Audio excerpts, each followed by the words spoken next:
Labas vakaras. Labas vakaras, draugai. Labas vakaras, kolegos. Pažįstami ir nepažįstami. Labas vakaras, lietuviai. Tikriausiai Lietuvoje nėra šeimos, kurioje nebūtų išvykęs nors vienas kolega, draugas, pažįstamas, giminaitis. Ieškoti laimės svetur. Tačiau kaskart išgirdo žodį Lietuva, kažkur suvirpa. Lietuva tai yra mūsų šaknis, mūsų kultūra, mūsų vaikystė, mūsų namai.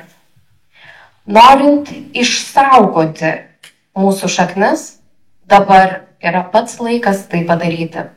Jau gegužės 12 dieną vyks referendumas susitarimui dėl pilietybės išsaugojimo. Tam reikia 50% plus vieno balso visų balso teisę turinčių rinkėjų. Čia, kad nepraleisčiau nieko. 2019 metais mes jau turėjome referendumą šio klausimo ir dėja tą referendumą nulėmė tie žmonės, kuriems tai nerūpi, kuriems nerūpi Lietuva. Jie neatėjo balsuoti, jų buvo net 47%. 38% žmonių buvo tų, kurie balsavo už. Reiškia, mes neturime, tai nėra labai didelis skirtumas. Tiesiog mums reikia susikirpti visiems už parankių, pasiimti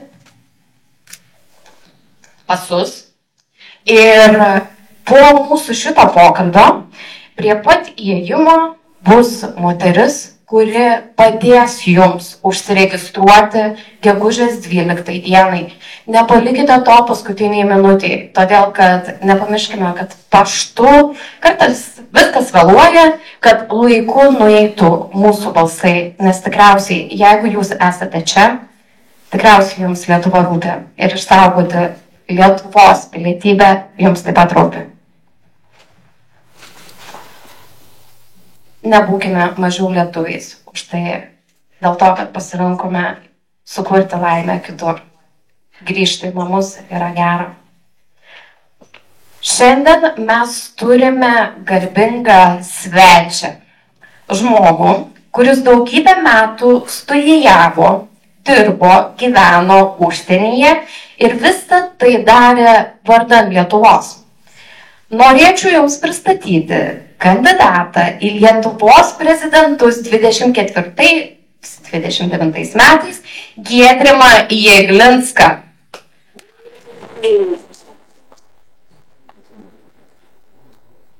Galim prisėsti, mikrofonas.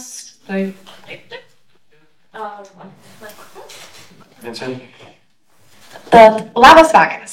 Labas vakaras, Edita, labas vakaras visiems. Aš iš karto prisipažinau, žinokit, aš tikrai nuo politikos esu šiek tiek atitolusi, tikrai politikoje nesidomiu, tačiau man yra labai svarbu, kaip gyvena mano tėvai, mano šeima, mano draugai Lietuvoje. Dėl to labai smagu jūs matyti čia. Ir jūs 18 metų iš 25 gyvenote užsienyje? Taip, lygiai taip. Tai ir dabar norėčiau keletą faktų apie jūs. Pasiklausykim, nes man reikėjo vienos nakties, kad viską susirašyčiau ranka ir aš tai vis tiek mintinai neišmokau. Aš patvirtinsiu ar paneigsiu. Taip. Gimė Giedrimas 79 balandžio 22 dieną Kaune. Taip. Pasirašiau pastabą. Pastaba pirma. Tikrai jaunas kandidatas į Lietuvos prezidentus, kas yra sveikintina ir labai šaunu. Pastaba 2. Ačiū už reakciją, labai smagu. Pastaba 2. Zodiako ženklas jautis. Iš patirties pasakysiu. Tvirtas, užsispyręs, nebijantis darbo, kitaip tariant, nebijantis arti žmogus. Ir dabar Giedrimo nuveikti darbai, taip, jau neturiu ką pasakyti. Tai dabar apie Giedrimą. 1997 baigė Kauno technologijos universiteto gimnaziją, įstojo į KTU, kur 2 metus studijavo verslo vadybą ir administravimą. 99 įstojo į JAV sausumos pajėgų West Pointo akademiją, įgijo politikos mokslų bakalauro laipsnį ir tapo pirmuoju lietuviu baigusiu šią akademiją. O, kaip man patinka reakcija. Ir yra čia taip, net nesunku. 2005 metais baigė Georgetowno universiteto Edmundo Walsho užsienio tarnybos studijų mokyklą Vašingtone, kur įgijo nacionalinio saugumo magistro laipsnį. Taip. Tada 5 metams grįžote į Lietuvą ir tarnavote kariuomenėje. Kariuomenė, kariniai žvalgybai. Nuo 2008 iki 2010 Kolumbijos universiteto verslo mokykloje New York'e studijavote verslo administravimą ir įgijote magistro laipsnį. Taip. Aš jau pavargau, nežinau kaip jūs, bet tai man labai patinka tai.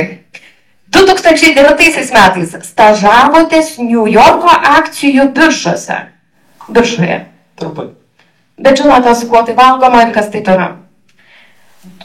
2010-2017 metais dirbote tarptautinėme banke Citigroup.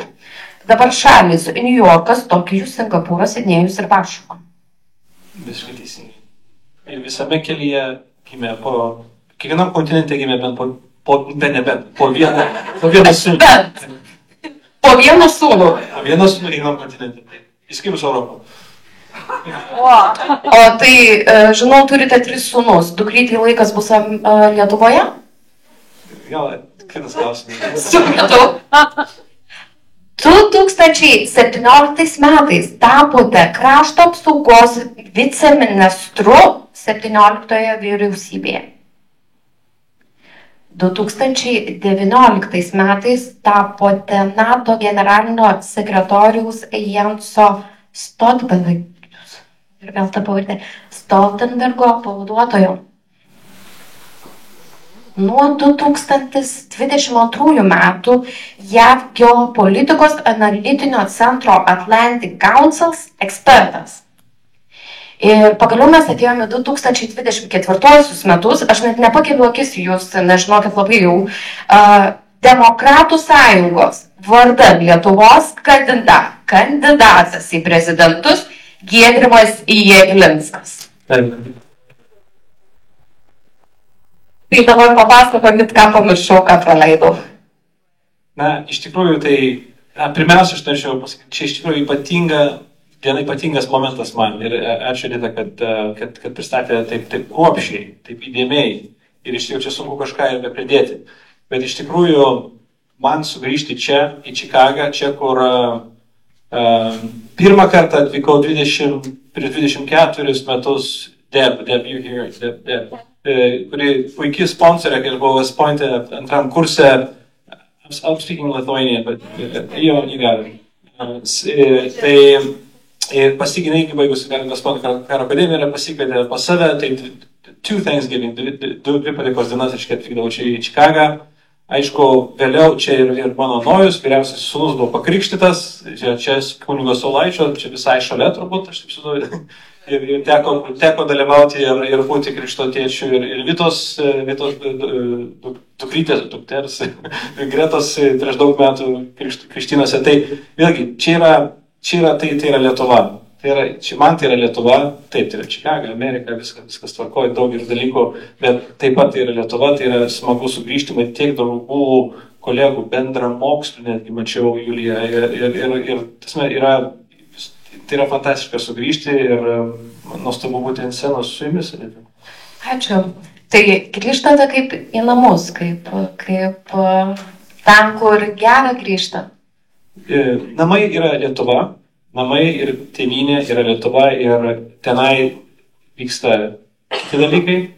Mes gyvename kitoje geopolitinėje plotmėje, aišku, visur yra sunku, daug kur yra iššūkių daugybė, toje pačioje Jungtinėse valstijose, žinome, labai daug kalbant apie politiką ir ne tik apie politiką, Lietuvoje, žinome, arti mūsų vyksta karas, tai vėlgi yra, bet namai ir, bet ką aš noriu pasakyti, Lietuva ir Amerika man, ir aš 18 ir 28 metų, 8 ar 9 metus pragyvenau Jungtinėse valstijose, man tai yra kaip antri galbūt namai, bet kas svarbiausia yra, kad Lietuvos ir Amerikos santykis yra pats svarbiausias mūsų šalies, mūsų tėvynės, su mūsų tėvynės saugumui ir ateičiai ir tvirtėjimui. Ir tą aš visą laiką stengiuosi pabrėžti, kad tai yra pats svarbiausias santykis, koks yra mūsų valstybė. Ir aš tikiuosi, kad aš kaip esantis namie ir čia, ir tikruose namuose, ir galiu būti tas tiltas stiprinantis mūsų bendradarbiavimą. O čia dar reikėtų paploti, nes tikrai. Tai dabar gal galėčiau jūsų paklausti, jūs tiek metų gyvenote, dirbote, studijavote užsienyje, kaip jums pačiam tai sekėsi ir kodėl vis dėlto grįžtate į Lietuvą? Kas jūs traukia? Na, sekėsi, kaip matėte, iš šono atrodo viskas labai gražu, ne? Viskas labai gražu, bet yra kiekviena ta kelionė, kiekvienas persikėlimas yra didžiulis krūvis, tai didžiulė ir našta, ir daug neužtikrintumo, ir natūralu, visi, kas keliaujam, ir aš žinau, kiekvieno iš jūsų kažkada žingsnis žengtas čia, atvykti, tai buvo drąsos žingsnis, atvykti čia, pradėti kažką iš naujo ar ne iš naujo, kai kurie grįžo atgal, vėl sugrįžo čia, dar kitaip, kai kurie keliavo po daugybę šalių, kaip ir aš, bet tai yra drąsos požymis, aš tikiu, ir žinau, kad lietuviai yra drąsi tauta, ir žinau, kad čia visi yra drąsuoliai, ne? Tai yra, dabar kalbėti, ar tai sunku ar nesunku, aš manau, kaip ir kiekvienam žmogui, ypatingai, kai jau atsiranda šeima, gimsta vaikai, yra sudėtinga. Yra sudėtinga keliauti, dirbti ir mokintis, įstoti tam tikrus universitetus, dirbti tam tikrose institucijose. Taip, rezume, CV yra popieriaus lapas. Jis atrodo labai aiškus kelias, kad čia po šito kelio viskas aišku, bet, reikia į prezidentus eiti, ne? bet realiai tai yra daug paslėptų dalykų, kaip ir visų mūsų gyvenimuose, truputį daugybė paslėptų dalykų yra.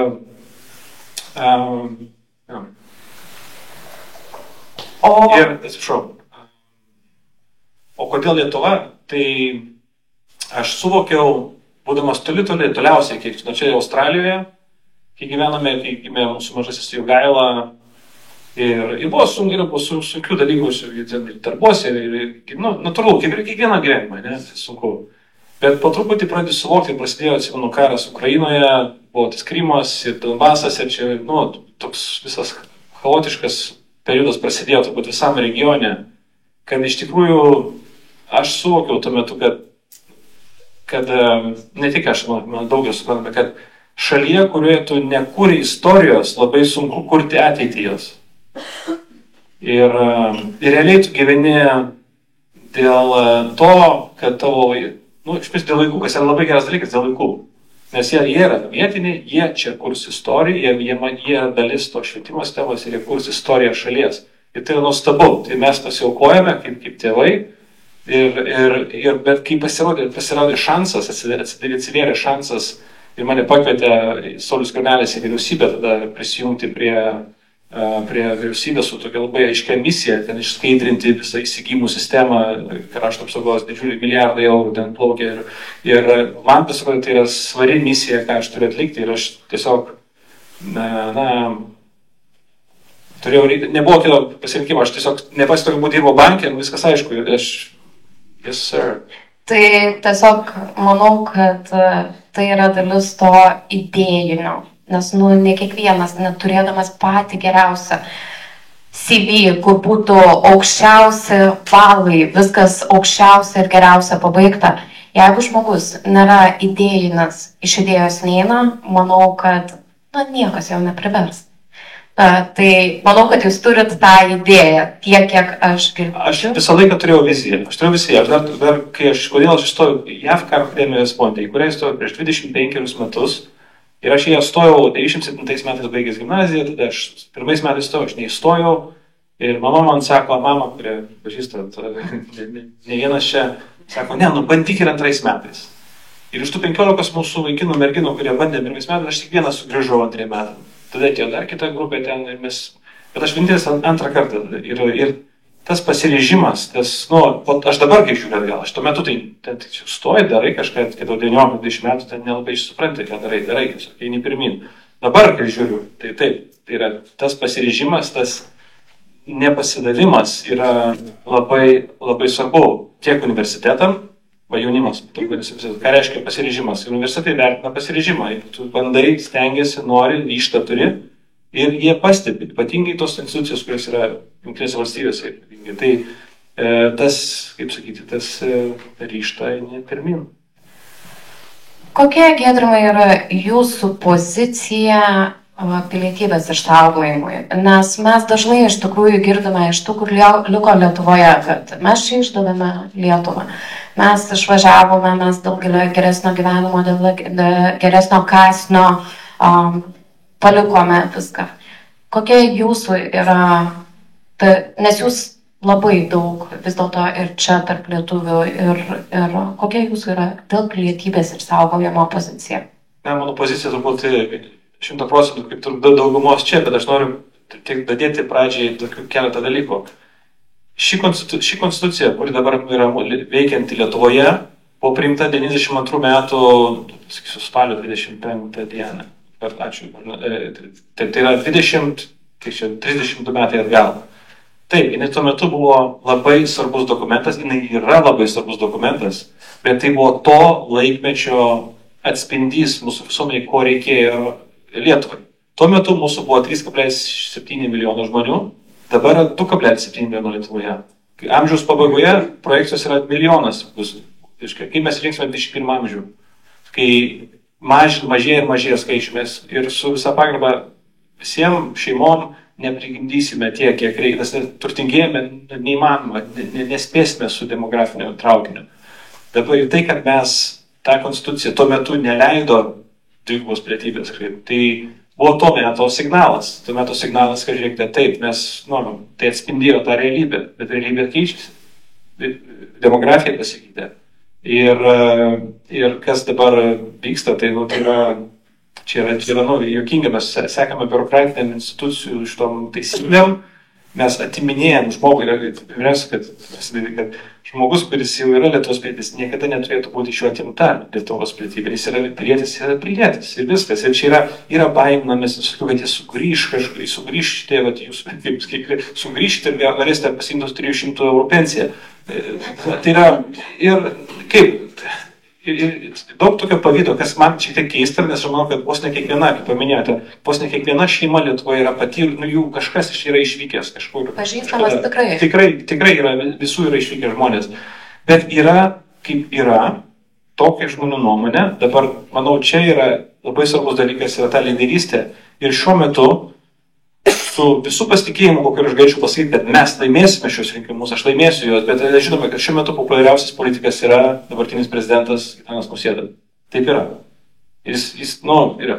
Ir čia, aš manau, yra šansas būtent mūsų politiniam lyderiam parodyti, nešti vėliavą, kad mes, ir aš siūliau visiems mums, kad mes visi tie kandidatai dvigubos pilietybės klausimą, referendumo klausimą, mes vienodai atliepėme. Mes vienodai informuojame ir ypatingai, kai prezidentas dabartinis, tai jisai neša vėliavą, sako, savo elektoratui, kuris jo elektoratas yra tas gilusis, gilioji Lietuva, regionai, ten galbūt mažesni kaimeliai, miesteliai.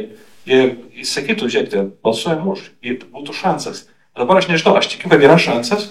Aš reikia susivienyti, ir aš tikrai sutinku su iniciatyva, kad čia reikia visiems, kas dar nepasirašėte, užsiregistravote balsuoti referendume, reikia tą padaryti, nes reikia eiti nuo to 32 metų senumo pastraipos, kuri tikrai gali būti pakeista ir nėra jokios priežasties, kodėl tai turėtų likti.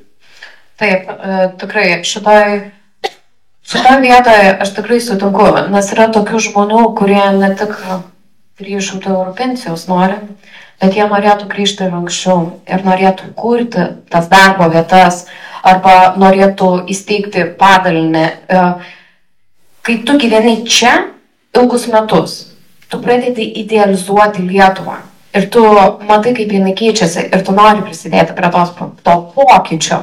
Ir jeigu iš tavęs bus atimta teisė būti piliečiu, tu negalėsi prie to prisidėti. Ir aš manau, kad čia jūs, ir aš suprantu, nes aš gyvenęs Amerikoje, gyvenęs Australijoje, Japonijoje, Singapūrėje, būdamas tų visų bendruomenių, lietuvių bendruomenių nariais, Sandra, mokytoja buvo, žmona Sandra buvo, kiekvieną šeštadienį važiuojam į tą centrą, mokiniai uždėkia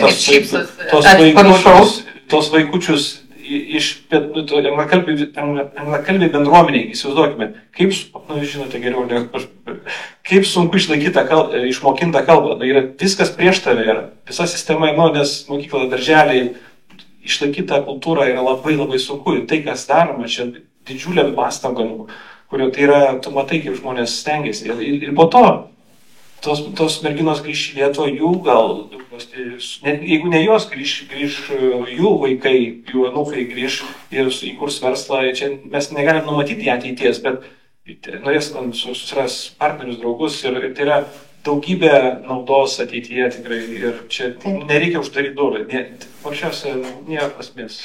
Tad jūsų pozicija yra aiški šito klausimo ir norėčiau paskatinti jūs, jeigu turite klausimą, o tiesiog atvira diskusija, klauskite, gal ne visi vienu metu, nes, žinot, pabandot taip, kaip būdavo mokykloje, rankyti ir tuomet būtų labai smagu, jeigu ir jūs, kad neišeitumėt, jeigu kažkur kirba koks klausimas, tikrai Giedrimas yra daugiau negu daug pasiruošęs atsakyti jums visus klausimus.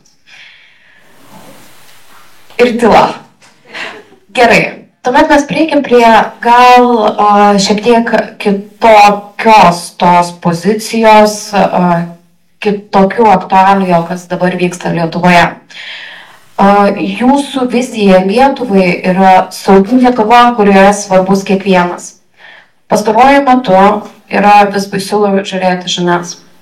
Todėl, kad vis garsiau skamba žiniasklaidoje grėsmės apie karinės invazijas, apie karo grėsmę kiekvieną dieną. Jeigu žiūrite žinias, lietuviškas tikriausiai tai girdėjote. Ar Lietuva yra saugi? Ar NATO gins Lietuvą, jei mūsų nedraugai bandytų mus pulti? Lietuva yra saugi, net gali dar saugesnė ir NATO gins nuo 1 centimetro, nuo pirmos minutės. Tai yra faktas, aš tą galiu atvirai patvirtinti, aš žinau, ką jūs sakote savo klausime, suponuoju, taip, Lietuvoje yra naratyvas ir jeigu žinote, žiūrite televiziją, klausotės radio, tą labai girdime. Karas rytoj, reikia čia ruoštis, viskas, čia jau ateina diena X. Visiškai su tuo nesutikčiau. Ir dėl ko, aš pasakysiu paprastai, saugi Lietuva yra, dėl ko mes pasirinkome beje saugi Lietuva šūkį.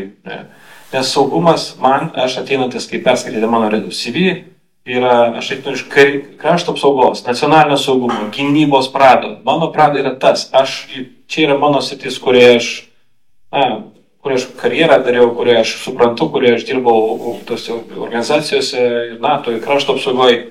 Tai yra mano pradas. Bet ne dėl to, kad tai yra mano pradas, pasirinkame šį šūkį.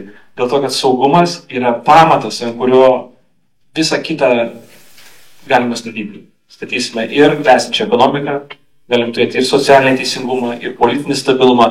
Visa tai gulasi ant saugumo pagrindo. Dabar saugumas Lietuvoje yra tas, ypatingai dabartinėme geopolitinėme kontekste, yra, kad atgrasimas privalo suveikti. Mūsų nacionalinės saugumo strategija yra atgrasimas. Reiškia, kad priešai, agresoriai, būsimi agresoriai, galimi agresoriai, jie žiūrėdami į Lietuvą, į visą regioną sako, ne, man čia aš nepulsiu, mes nedarysime nieko, nes gausime į nosį. Toks turi būti mąstymas. Dabar atgrasimas Ukrainai nepavyko, jis nesuveikė. Atgrasimas nesuveikė ir turime karą, bet Ukraina yra didžiulė. Yra didžiulė šalis.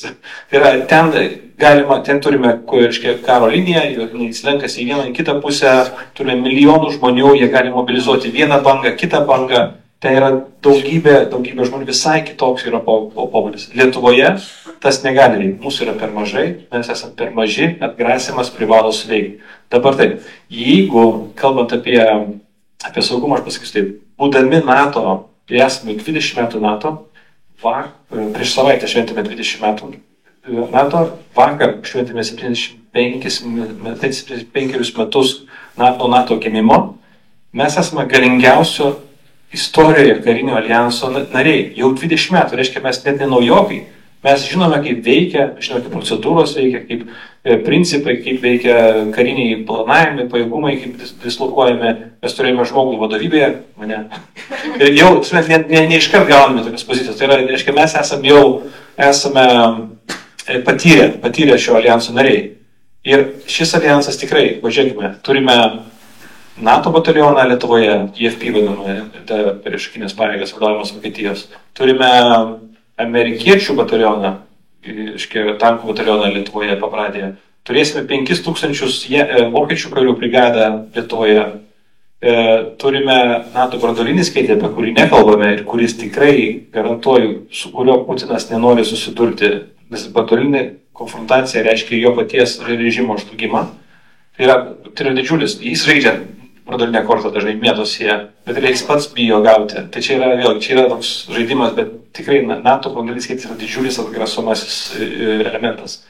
Galiausiai mes turime stiprėjantį alijansą. Turime Švediją ir Suomiją, kurios yra dvi labai pajėgios, labai arti Rusijos esančios šalis, kurios prisijungė prie alijanso ir padarė visą Baltijos jūrą NATO jūrą. Seniau, kai mes darydame planavimus, aiškiai, krašto apsaugoje, kariuomenėje, buvo daroma prielaida tokia, kad jeigu diena X ateina, Baltijos jūra užsidaro, jie užminuoja, vienintelis kelias patekti į mūsų šalį, pastiprinimam yra per Suvalkų koridorių, tai yra Lenkijos Lietuvos siena. Siauras pakankamai ruožas. Dabar, kai Švedija, Suomija tapo NATO nariais, tie skaičiavimai visiškai keičiasi. Visiškai. Baltijos jūra yra Tai nėra tik nebus užblokuota, jinai bus turbūt, kas atsiranda su Švedija, Suomija, kad yra bent keli keliai, kaip sąjungininkai gali ateiti pas mus. Tai yra Suvalkų koridorius tas pats, Baltijos jūra ir netgi iš šiaurės, kalbant per Suomiją ir per Estiją gali ateiti pajėgumai sąjungininkų.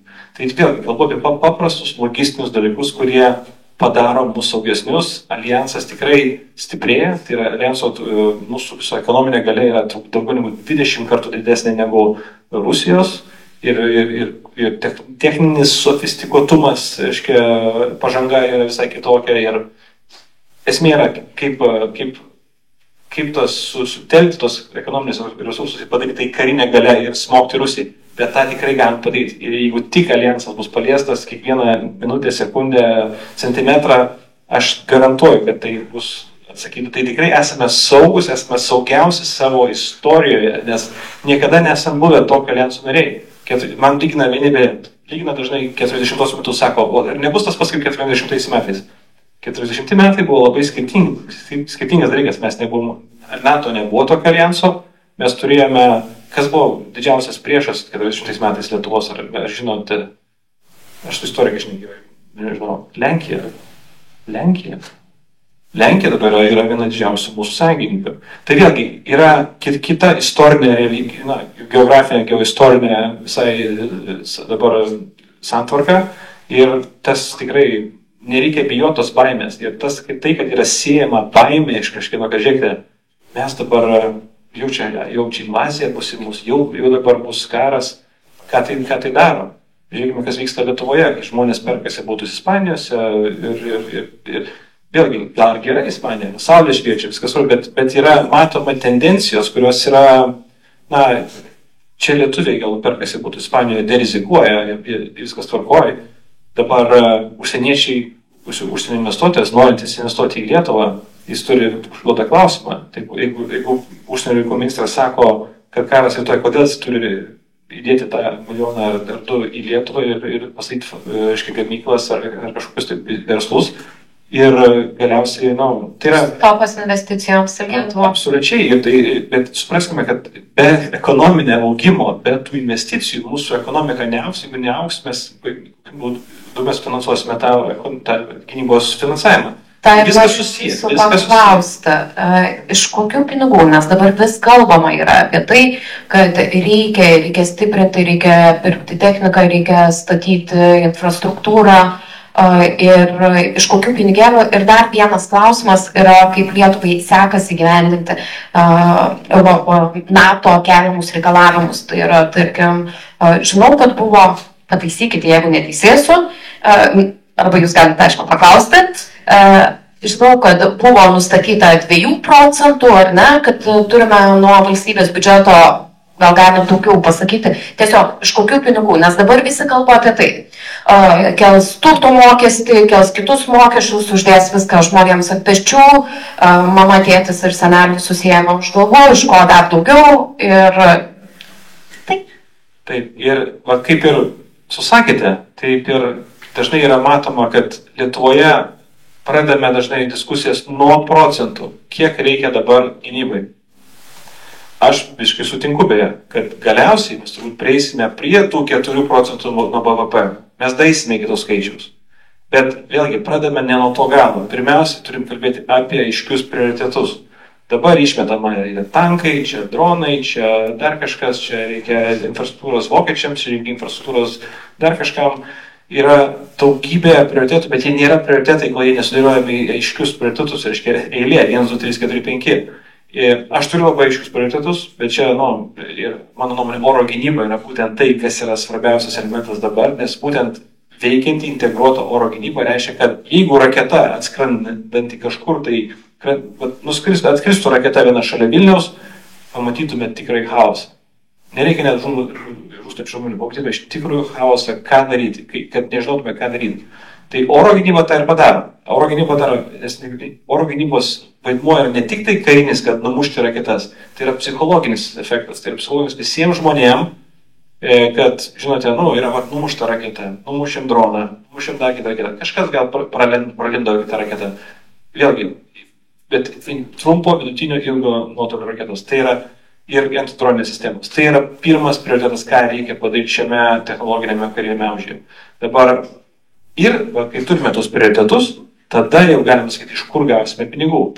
Aš tik noriu pabrėžti, kad pastaruosius 10 metų, nuo 14 metų mes kėlėme savo gynybos išlaidas iki pat dabar ir ekonominis augimas irgi buvo visiškai tolygiai kilo. Tai, kad mes investuojame į saugumą, tai nereiškia, kad mes nuimame nuo ekonomikos kažkur, nuimame nuo kažko, tai yra koreliacija yra labai aiški. Auganti investicija į saugumą reiškia, kad daugiau investicijų ateina, ekonomika auga tvariau, efektyviau, darbo našumas didėja, visą tai galima suderinti. Dabar kaip galiausiai, jeigu mes surandame tos prioritetus, mes juos su jų sutarėme ir prezidentas čia turi esminį vaidmenį per valstybės gynimo tarybą, tai yra su tokį instrumentą, ta taryba sušaukiama yra, jis gali nustatyti prioritetus, tada žiūrėkime, iš kur jam paimti pinigus.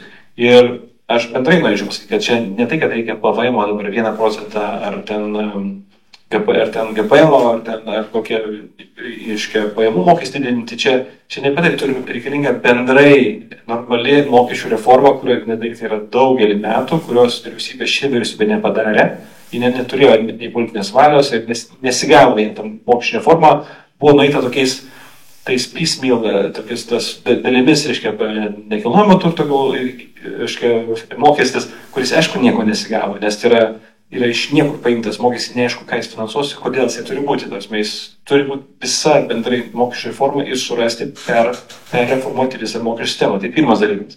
Antras dalykas yra, aišku, šešėlis, to jau traukti iš šešėlio.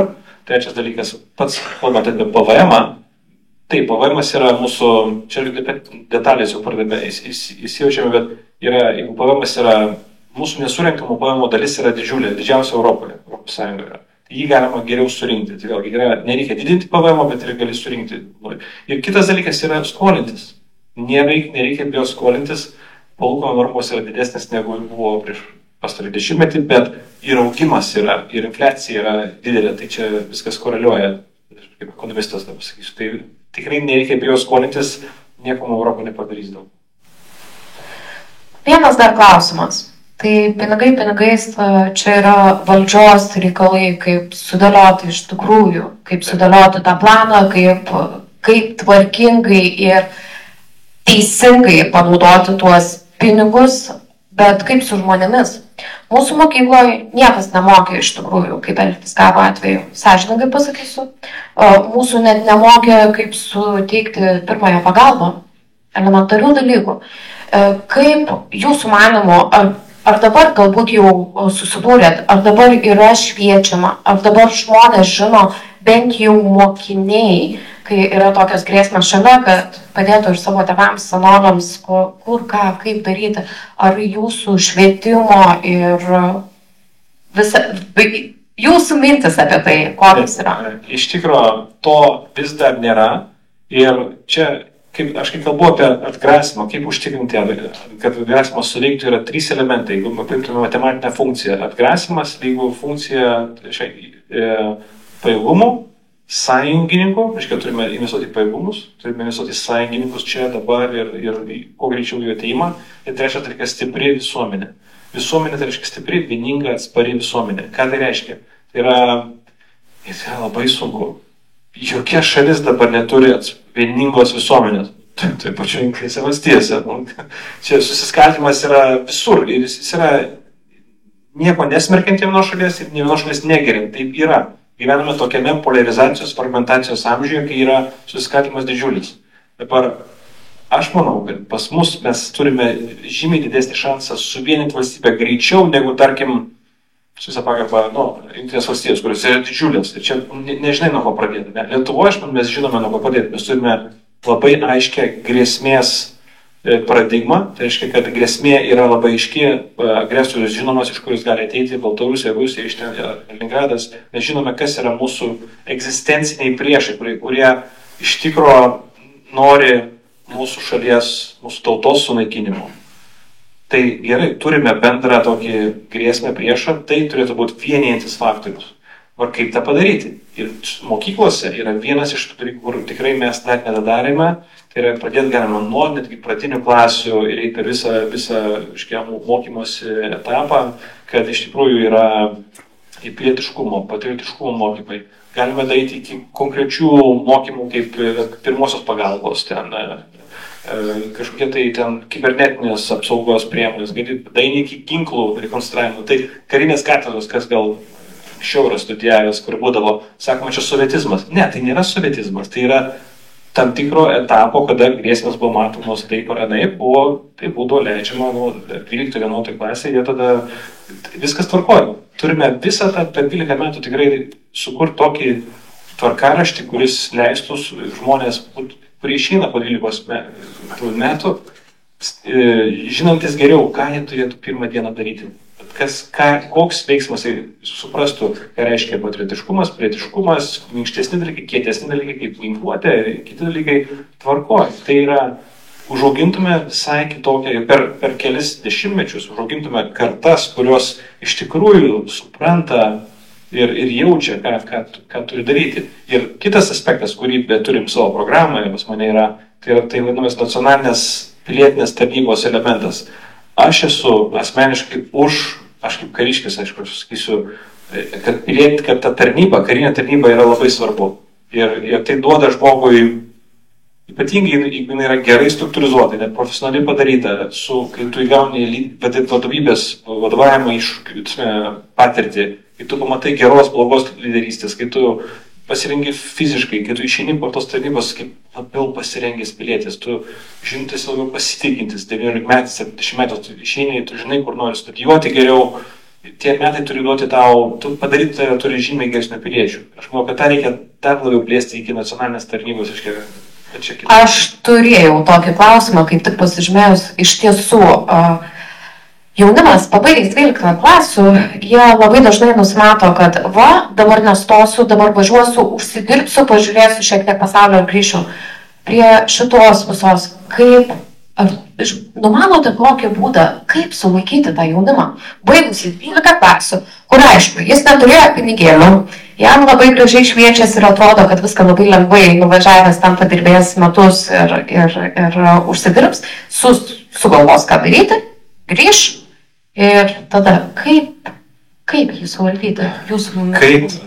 kaip suvaldyti, aš manau, čia yra, mes turime pažiūrėti į kitas valstybės, kaip tai daroma yra. Žiūrėkime, Izraelis. Visi vaikinai, ne visi, ten yra išimtis, bet visi eina, padaro 3 metus, po 3 metų jie išeina visai kitokio mąstymo žmonės ir kai jau įstoja į universitetus, eina dirbti į įmonės, dar kažkokius darbus, jie kitaip jau mąsto, nes jie yra jau įgavę, tai ne tik, kad jie ten praėjo kažkokį lažą 3 metų, ne, jie turėjo ten lyderystės 3 metų kursą, kur išeina labiau pasitikinti žmonės.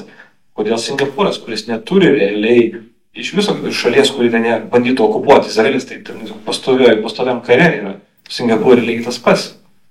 Kiekvienas eina ir žino, jie eis ir tada ten ir vyksta draugystės užsimesga ir kažkokie ryšiai užsimesga. Ten tiesiog yra norma.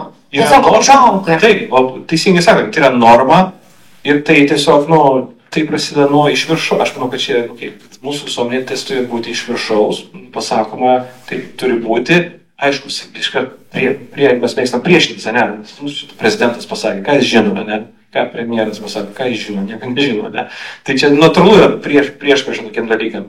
Bet aš sakau, kad kaip paminėjau, kad jeigu tu per visą mokyklą, nuo 1 klasės, tu labai gerai žinai, kad tu po 12 klasės eisi į karinę tarnybą. Ir pas mus tik metai yra, 9 mėnesiai.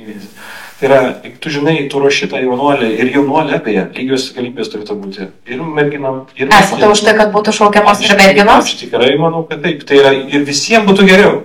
Visiems būtų geriau. Taip, pritarėt, ponė. Aš tiesiog, yra nepritarančių. Viskas tvarkoju. Galim diskutuoti. Kodėl nepritarėt? Kas yra nepritarančio? Kodėl? Nes moteris yra moteris?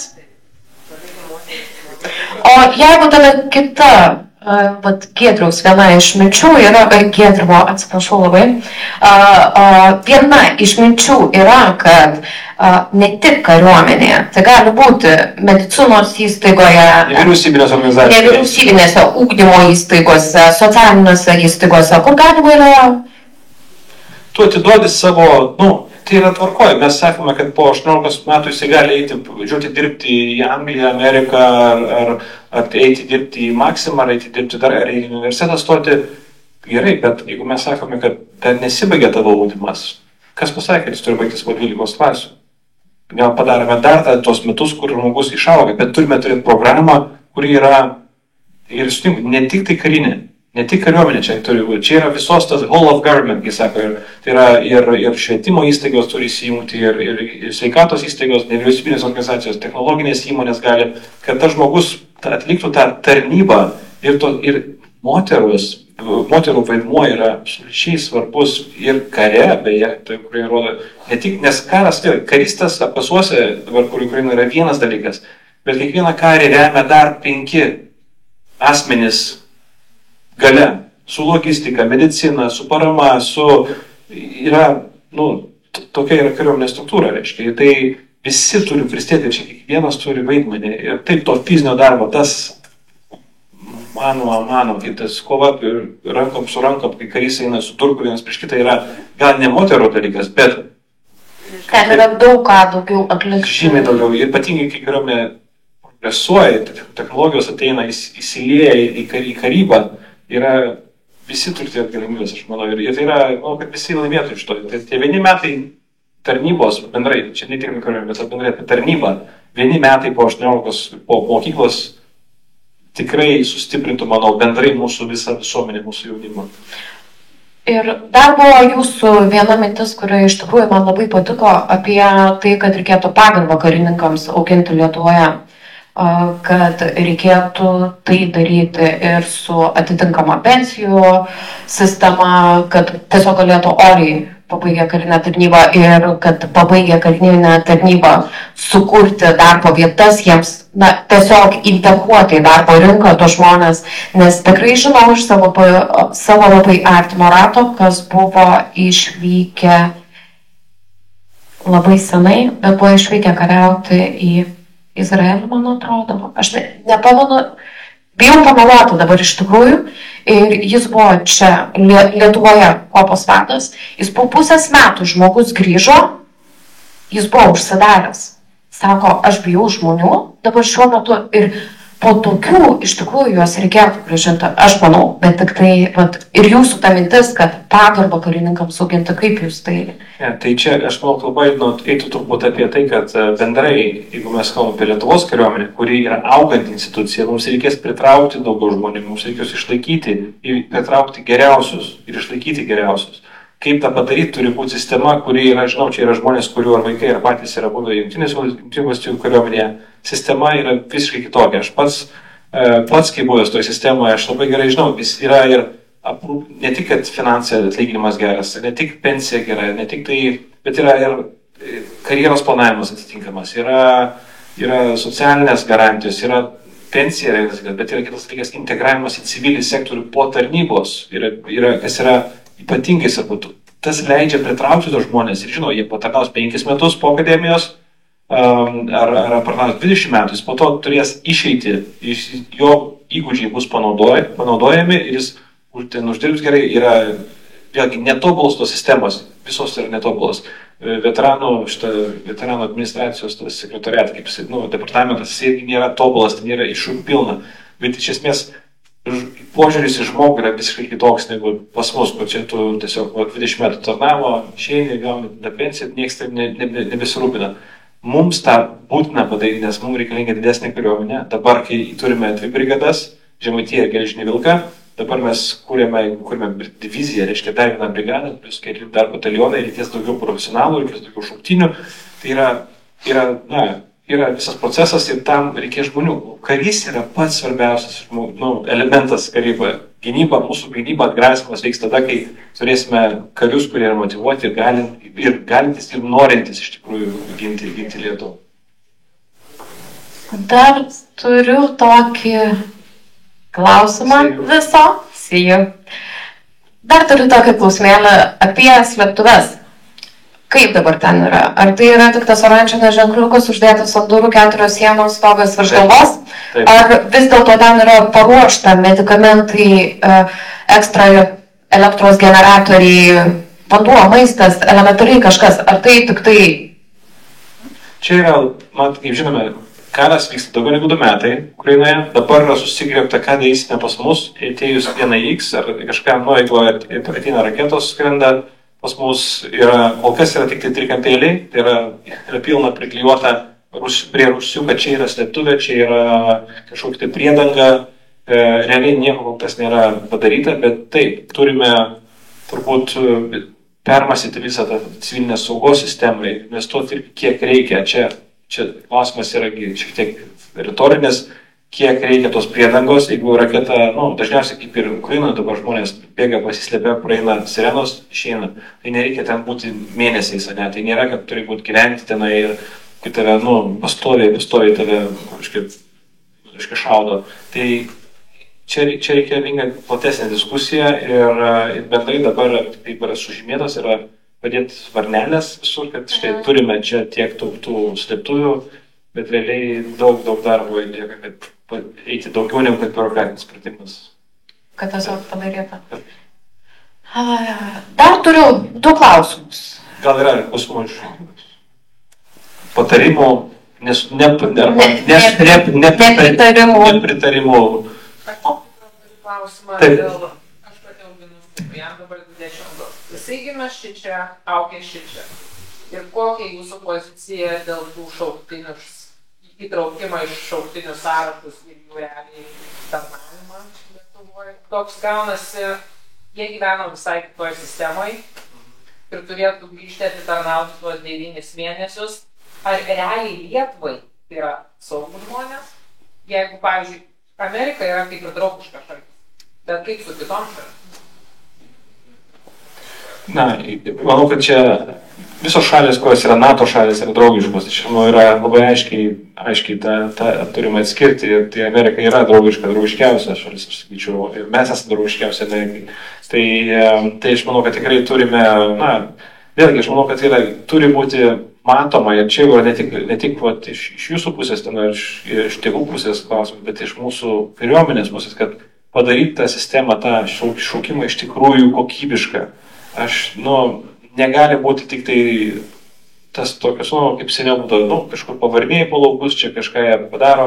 Ne, tai aiškus ūkdymo procesas, kad jis po to 9 mėnesių įdėjęs, jūsų sūnus įdėjęs į savo CV, kad jis buvo conscript, jis įmonės ar universitetai pasakytų, aha, jis tarnavo kariuomenėj, jis gauna balą. Gal netiesiogiai, tai bent būtų tikrai matoma visuomenė, kad tai yra pridėtinė vertė turi būti labai aiški tos tarnybos. Bet tikrai nemanau, kad problema čia yra iš JAV, ir žinau, kad yra žmonių iš JAV tarnaujančių kaip šauktiniai arba kaip patys savanoriškai. Čia iš tikrųjų geras klausimas, nes kai žmonės čia gyvena visą gyvenimą, ypatingai jaunimas, ir paskui jį tiesiog šaukė į Lietuvą, jis planą turi čia gyvenamas visai kitokį. Gal čia tikrai atviras diskusijų klausimas. Planas planu, bet žiūrėk, tai yra šalis, vėl pasakysiu tą pačią Suomiją, ir šitas koks jisai Kimi, jisai Markonenas, koks jisai krepšininkas, čia yra NBA, ir išvyko tarnauti. Pavyzdys. Vėlgi, ar tai mūsų, taip mes turėtume tai ar ne, čia reikia diskutuoti apie tos dalykus. Čia aš nenoriu pateikti atsakymų iš savęs, kad taip turi būti ar neturi būti, bet yra pavyzdžių, kai Izraelio kariuomenė skyrė, Izraelį neturėjo Izraelį, bet daug jų NBA žaidėjų ar kitų sportų, bet Kimi, nežinau, kodės tas krepšininkas iš Suomijos. Markonenas, pašaukė ir išliko. Tai grįž dar geresnis spėjas. Tikimės. Klausimas susijęs su Amerika. Kas laukia Lietuvos, jeigu Amerika išsirinks prezidentu Trumpą? Nes mes girdėjom Trumpo labai garsią frazę: mane išrinkit prezidentu Ukrainoje, pabaigsiu jau kitą dieną karą. Kuom kvepia? Pirmiausia, tai niekada nereikia bijoti tokių dalykų.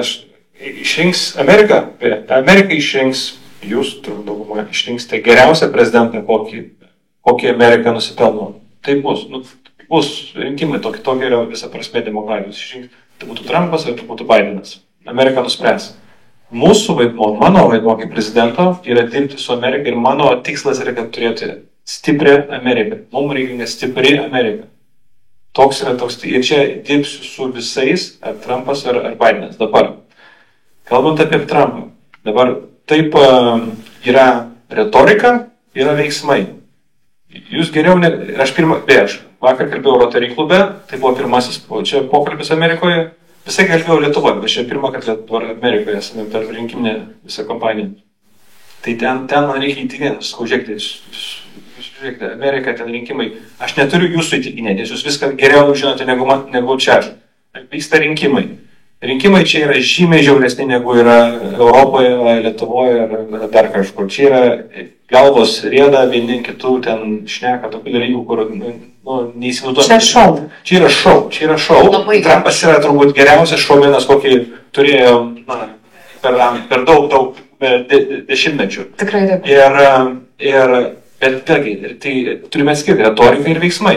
Dabar taip atsitiko, kad pirmosios kadencijos metais, jo pirmais 4 metais, sutapo laikas su mano, kai aš buvau krašto apsaugos viceministras ir dirbau su jo administracija labai tampriai, artimai.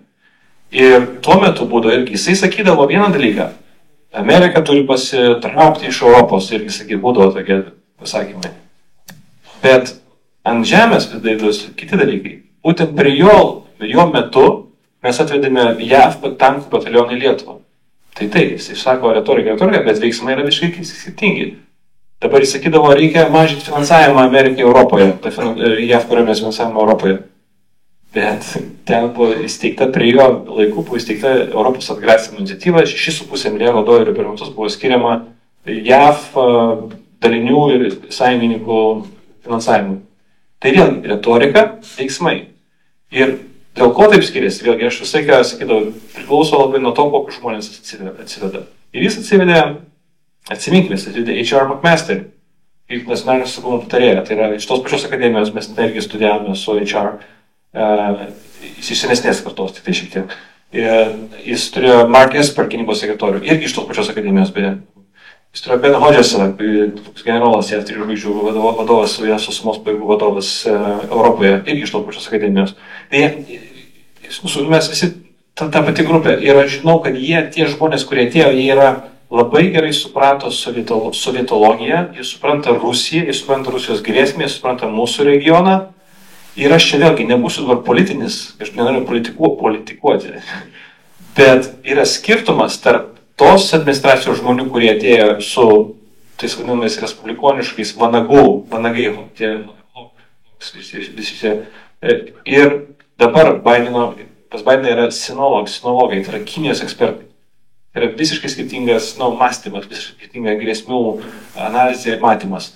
Tai vėlgi, retorika, bet veiksmai priklauso labai nuo to, kokius žmonės jis atsives. Ir istorija rodo, kad jis atsiveda žmonės, kurie supranta mus. Tai tikrai, aš nemanyčiau, kad čia turėtume bijoti to. Ir kartais ta retorika iš Europos yra tikrai pilna baimės, ko aš visiškai nematau. Aš manau, kad mes ir dirbsime kuo geriau. Tame pačiame NATO, aš atsimenu, kai jis atėjo Trumpas, įėjo į NATO, būstinė yra didžiulė agora, didžiulė, ten sako, ne, aš nemokėsiu čia, nemokėsiu, Merkel ten visi šau, nemokėsiu, bet kas atsitiko? NATO biudžetas yra milijardas, jisai Merkel mokėdavo 23%, Vokietija, kaip antra ekonomika, mokėdavo 14%, visi kiti pasidalino ten taip. Ko jis reikalavo, jis dėrėjo tikras New Yorko reikalavimo turto dileris, jis reikalavo, kad pirmąją antrą šalis mokėtų po 16%, visi kiti žemiau. Ir viskas. Ir jis baigėsi visas Londono samite, kai jis atvyko ir su Ivanka, ir su Jaredu, ir kitais, jisai sėdėjo prie stalo ir sakė, Jensai, tu kietas, NATO gerai, viskas. Jisai reikalavo, jis gavo tą žinią, kurią jis gavo nusiųsti savo elektoratui, ar Dakotui, ar visur, ar čia, ar visur, visi supranta, ir viskas. Tai su juo galima dėrėtis, su juo galima kalbėtis, tai yra sandorių žmogus. Taip, bet realiai užsienio politika yra sandoriai, nėra čia ne apie vertybės. Ir jis yra ne vienas, ir tai, ką jis daro, tai yra dalis tiesiog Amerikos šou. Taip. Ar turit kas nors klausimų? Atsiprašau. Dėl pilietybės. Keli žmonės manęs irgi klausė, kiek sverai gali pasirinkti, už ką nori balsuoti. Ir sako, kodėl, yra toks kaip užslėptas, kai ten parašyta, kad 12 straipsnis. O sako, daug žmonių gali, ateina žmogelis, kuris to nežino, pilietybės niekur neužsiminta. Čia vyriausios rinkiminės komisijos problema, nes jie daro tai labai, matė, jų website'as ir koks jis yra, iš 95 metų turbūt, Windows 95, bet esmė, kad sutinku, daug neiškumo yra, bet čia reikia turbūt galbūt mums patiems reikia, bet ateiti į website'ą ir surasti, rasti. Čia reikia pasiruošti, reiškia, namų darbus.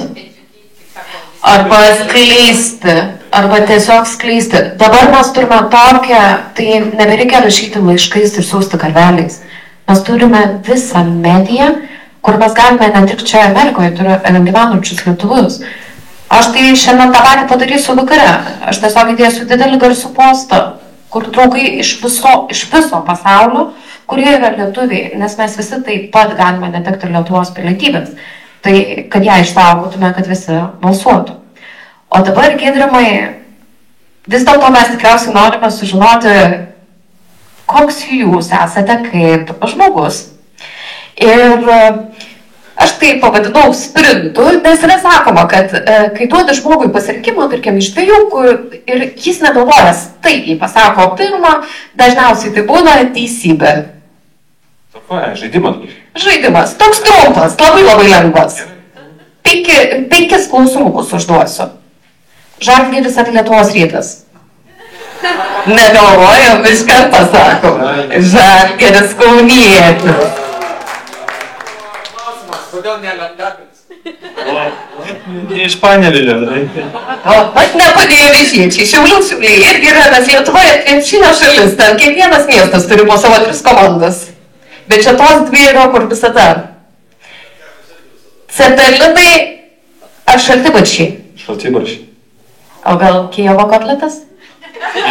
Ir Kijevo kotletas. Ir Kijevo, nes man pačiupėjo, paskui paukštelis. Šaltibarščiai, supratau. Kalnai ar vandenynai? Kalnai turbūt. 10 duodu iš karto už tai. O jūs turit, dabar dar nukrypsiu, o jūs kaip jūs ilsitės? Jūs turit laiko ilsėtis prie viso šito sąrašo? Ne, ilsėtis ne. Nu, ilsėtis su knyga, su sportu, Man poilsis yra su vaikais būt, pavyzdžiui. Tai pasiimti ir vaikį kažką, tai yra... Čia yra vienas sričių, ko turbūt turiu pastoviai mokinti save, versti kartais labiau, kad reikia duoti laiko savo. Išmokti laiko savo. Čia aš tą prisipažįstu. Tiesiog, čia nėra joks gyrimas, kad čia šuo, čia ne tai, kad čia tiesiog yra išmokti atsipalduoti labiau. Žvejyba ar medžioklė? Ne vienas. Knyga tada. Ir vaikai, taip? Krepšinis. Krepšinis. Palapinė, kemperis ar viešbutis? Viešbutis. Ačiū. Tai sužinojom šiek tiek daugiau. Ir dabar labai norėčiau iš tikrųjų jums dar kartą, Giedrimai, padėkoti už tai, kad atvykote, už tai, kad šiek tiek tikriausiai jūs visus, taip pat kaip ir mane, apšvietėte, kokia yra iš tikrųjų ta situacija, nes klausantis tai yra baisu. Ačiū, kad jūs esate ir kad jūs kandidatuojate ir kad yra žmonių, kurie yra tikrai verslus, energingi ir jau ateina su patirtim ir su žiniom. Ačiū jums. Ir aš noriu pabaigai, jeigu yra klausimų, galima viens ant vieną, arba galima dar ir aš, taip sakykite. Klausimas yra? Jo, jūs jau paminėjote dvišalius santykius Trumpo ir Lietuvos įtaką. Kaip jūs, kaip galimai ir galimai būsimas prezidentas, žiūrėsit į galimai ir galimai būsimo Amerikos prezidento ateimą į valdžią ir kokią politinę liniją jūs nubrėžtumėt susitikęs vienas ant vieno su juo? Ar paspaustumėt ranką labiau, šilčiau, Trumpui ar Bidenui? Aš abiem paspaušiu, nes man svarbu, vėlgi, negali atskirti, kaip sakau, kartais mes girdėjome apie iš mūsų užsienio reikalų ministras, kiti lyderiai politiniai yra sako, kad Trumpo atėjimas reiškia grėsmė demokratijai. Nesąmonė. Yra nesąmonė, nes tai yra ne mūsų reikalas beje. Aš tikiu, kad Amerika susitvarkys, kaip susitvarkys su sausio 6, kaip susitvarkys, jeigu kažkokie bus klausimai, viską yra teisinė valstybė, yra gili demokratija, seniausia šiuo metu demokratija, su daugybė saugiklių, viskas bus čia gerai, sutvarkys, jau ne mums, tikrai ne Lietuvai aiškinti Amerikai, kokio prezidento reikia. Aš spausiu ranką kiekvienam iš jų ir su kiekvienu dirbsiu, nes man svarbi stipri Amerika, nes tik Amerika gali apginti ar dalyvauti mūsų apginime, kai kalbam apie NATO apginimą mūsų, tai nėra, Europa neturi pajėgumų ir dar daug dešimtmečių neturės to. Tokia realybė. Dėl to mums svarbi yra, kad Amerika išliktų stipri, išliktų įsitraukusi ir, kaip sakau, nepaisant Trumpo retorikos, aš nesakau, kad tai bus pasitrauks Amerika. Čia yra retorika priešrinkiminė. Čia nieko negarantuoja. Bet ką aš noriu pasakyti, kad mes, kai atsiradome, kai sugrįžome kaip valstybė į pasaulį 90 metais, atsikūrėme. Mes atsikūrėme po hegemoninių JAV skėčių. Taip atsitiko. Jie buvo ne tik, buvo kovo 11, kovo 11, atsimename, aukščiausios tarybos nepriklausomybė. Prieš tai gruodį buvo Čiaučesku režimo nuvertimas Rumunijoje, vyko Berlyno sienos kritimas, vyko Lenkijos solidarnos rinkimai. Visas eilė įvykių, nes šaltasis karas baigėsi Amerikos ir demokratijų pergalę prieš Sovietų imperiją. Tai leido mums atsikurti tas hegemoninis JAV lyderystė. Ir mes 34 jau metus esame po šitą lyderystę. Mes nemokame, aš tikiu, kad mes kaip valstybė, Čia labai išsiplečios problema. Bet kai mes kaip valstybė, mes nemokame turbūt net gyventi kitokiuose. Įsivaizduokime daugia poliarinę politinę sistemą, kai nėra Amerikos čia, ne čia, reiškia, Europai. Kai yra kažkokia Prancūzija, Vokietija, Rusija, Kinija ir mes matėme, kas įvyko 40 metais. Daugia poliariniai sistemoje, kai nėra policininko pasaulio, mus nušlavė į vieną pusę, po to į kitą ir mes geriausiai užtruko 50 metų, kol susigrįžinome nepriklausomybę. Tai aš to nenoriu ir aš manau, kad viską reikia padaryti, kad Amerika, ir aš tikrai darysiu viską, ką tiek su Trumpu, tiek su Bidenu, su kuo ten bebūtų, kad išlaikyti Ameriką ir mūsų santykį su Amerika, kuo gilesnį, toliau jį gilinti. Nėra kito kelio, aš tikiu. Tai čia mano tikėjimas, aš šališkas, gal sakysite, bet čia visi savi, žinau, visi Amerikoje esame. Lietuvoje sakytų, visi amerikonas. Bet vėlgi čia, manau, mes čia daugiau draugų. Ir pabaigai aš norėčiau dar pasakyti tokį dalyką. Ir kai ateisime, aš tikiu, kad jūs ateisite balsuoti, svarbiausia ateiti yra, labai svarbu ateiti balsuoti. Kai turime pažvelgsime į biuletenį, į pavardės, reiškia, kas dalyvauja, dabar 8 mūsų likę. Ir aš norėčiau, aš visą laiką užbaigiu kiekvieną ar Širvintose, ar Visagine, ar Tauragėj, gal visą laiką, reiškia, kad užduokime klausimą savo, ne tik, kad kokio prezidento aš noriu matyti, bet kokio vyriausio ginkluoto pajėgų vadą aš noriu matyti Lietuvoje. Nes būtent vyriausias ginkluoto pajėgų vadas yra ta pozicija, kurią jisai priima prezidentas, kai ateina diena X. Ką daro Zelenskis dabar, kai Ukrainoje? Kad krizė, agresija, kažkoks konfliktas, kažkokia diena X, hibridinė ataka, jisai tada stoja kartu su kariuomenė. Ir būtent to krizinių momentų yra reikalingas ta lyderystė, kokia yra reikalinga. Taikos metu, kai kas sakys, yra diena to prezidento. Nei mes jau matom, jis pensijų nepakels ir daug nepadarys. Bet būtent tą, kokio vyriausiojo ginkluoto pajėgų vado mes norime, kokį aš tikiu, kad man, kuris labiausiai tiktų kaip vyriausiojo ginkluoto pajėgų vadas. Kai kam gal bus vienas, kitas, aš neskau čia apie save, bet labai svarbu užduoti klausimą ir pamastyti apie tai. Tai yra atsakingai pamastyti, kad atėjus dienai X, atėjus tikrai kažkokia agresijai, kuo aš galiu pasitikėti. Ar aš pasitikėsiu Nausėdą, ar aš pasitikėsiu Vėgėlę, ar aš pasitikėsiu Jeglinsku, nežinau. Užduoti klausimą svarbu yra. Tai yra, manau, labai svarbu pilietiškas dalykas užduoti savo tą klausimą. Tai tiek. Aš esu praradusi Lietuvos pilietybę, ar aš galiu balsuoti rinkimuose?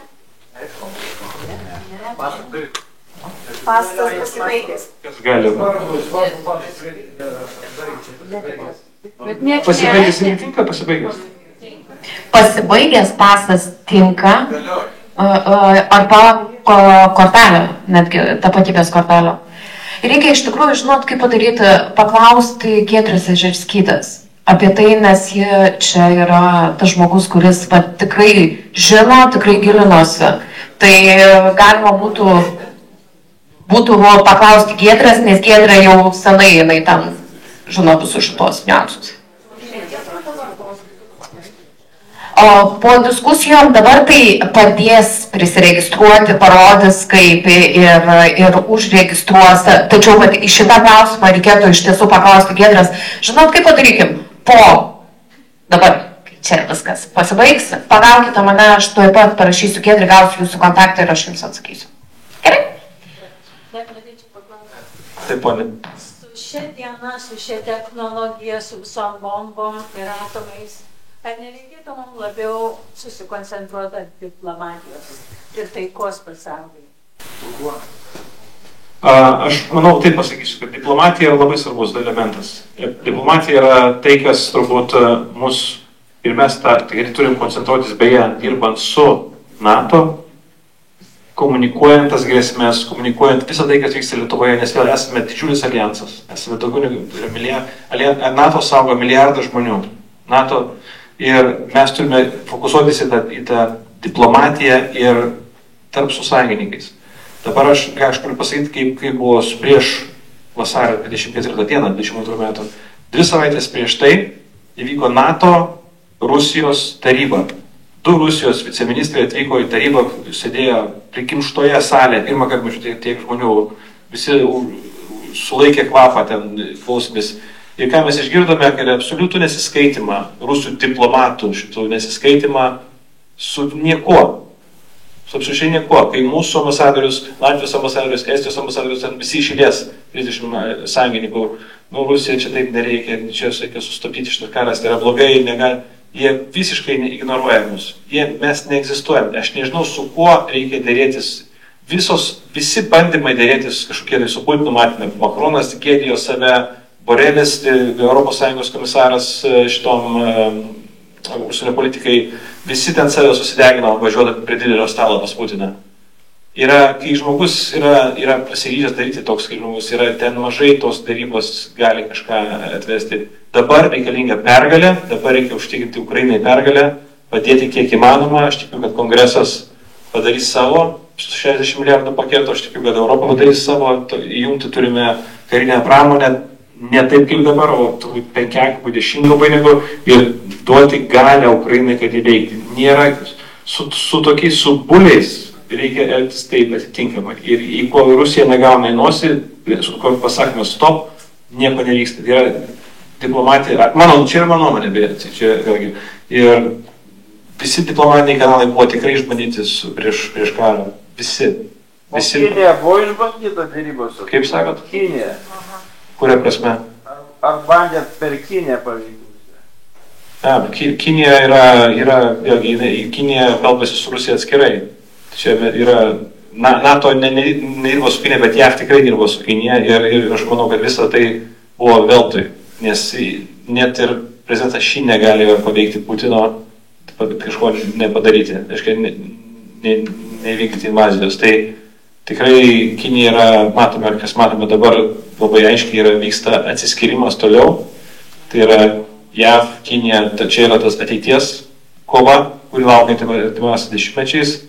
Tai irgi nežinau, ką ten galima šiuo metu išgauti. Kada jūs, daleiskim, jau būsit prezidentas, daleiskim, ne?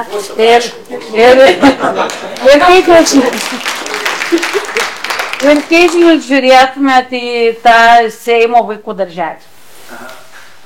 Nes šitas jau... Vaikų darželis prie Seimo ar Seime? Pačiam Seime. 41 vieta. Jo. Žiūrėkite, bet ne, aš lygiai taip pat, beje, aš suprantu ir aš lygiai taip pat kartais atrodo cirkas, vaikų darželis, beje, tą patį kartais galim pasakyti apie kongresą. Čia yra visuomenės veidrodis. Tai, ką įsirenkame, tą įsirenkame. Ir taip, yra žmonės, aš irgi nustembu, aš turiu konkurentą šioje kovoje, kuris yra išsakęs ryškius antisemitinius dalykus.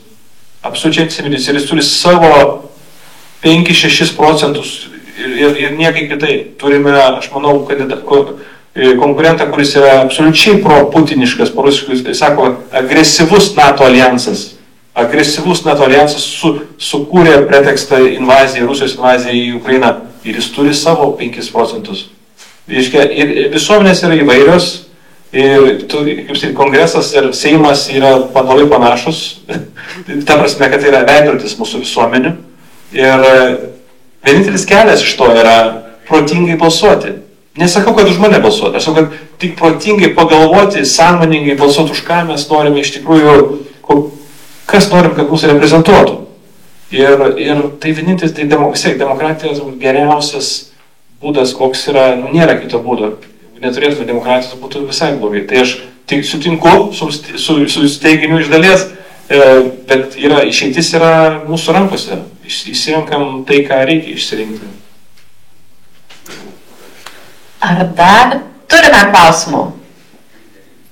Ponia. Kokia yra jūsų vizija, jeigu jūs būsit, sakykime, prezidentu, kaip suvienyti daugiau visuomenės, labai suskilusią, sakykime, labai daug vyksta pasipriešinimo. Šalies viduje. Šalies pačios viduje, ten kiti už šeimą tradicinę, kiti... Už netradicinę. Už netradicinę. Kaip ir Amerikai. Jo, bet Lietuva yra maža. Lietuva maža. Vizija, sakykime, kaip galima būtų būti daugiau vieningiem. Nes mūsų yra nedaug. Taip. Kaip baig pasipešiojimus. Taip, nes mūsų yra nedaug ir recepto šitam turbūt nėra. Kas suvienyje? Žiūrėkite, kas buvo, turėjome COVID, kuris buvo absoliučiai draskantis socialiai, net nesveikatos, socialiai suždraskė visuomenės, vakseriai, antivakseriai, kaukės, nekaukės, nebesvarbu, kas ten, bet esmė, kad visus sudarkė. Kas suvienijo, tai yra karo pradžia Ukrainoje, bet mes iškart susivienijom, visi iškart stojom. Tai yra tokie būdai, kad jeigu randame bendrą priešą, bendrą grėsmę, bendrą kažkokią tai ateina grėsmę, mes susivienijom tokius dalykus. Atsiranda, mes paminam tas nesutarimus ir tampame vieningesni bent trumpam laikui. Kaip suvienyti Lietuvos visuomenę, tai vėlgi čia aš tik galiu pasakyti iš savo, mano nuomonė, lyderystė yra labai svarbu. Kokius lyderius mes turime, ar jie yra skaldantis, ar jie atneša tą tokį skaldimą, kuris po to griaužia visuomenės, kuris sukuria priešpriešą, ar jis vienyje.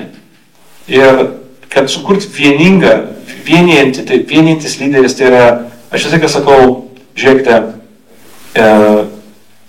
nekalbant, taip pat kas vyksta Lietuvoje, yra prezidentas nekalba su premjere. Nekalbadieniai šeimoje yra baisus dalykas, valstybei tai yra pražūtinga.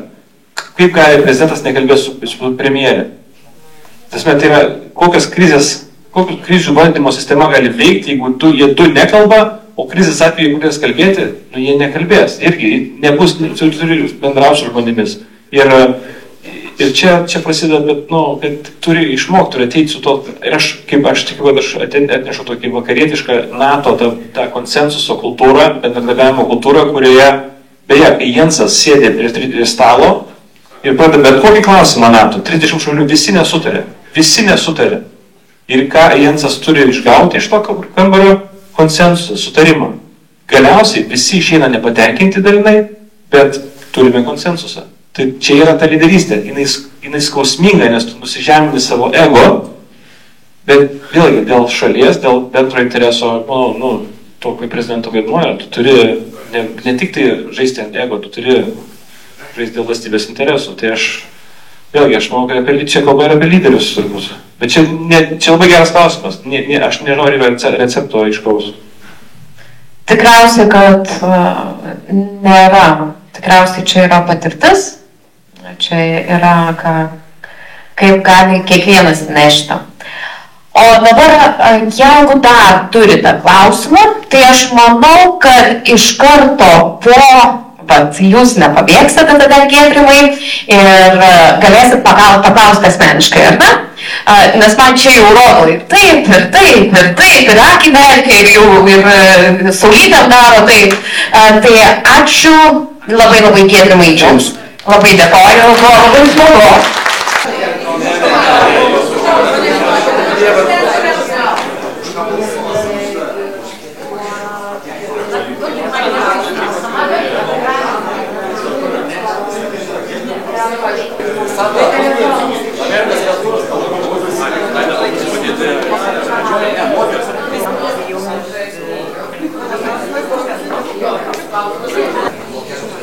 Gerai, man.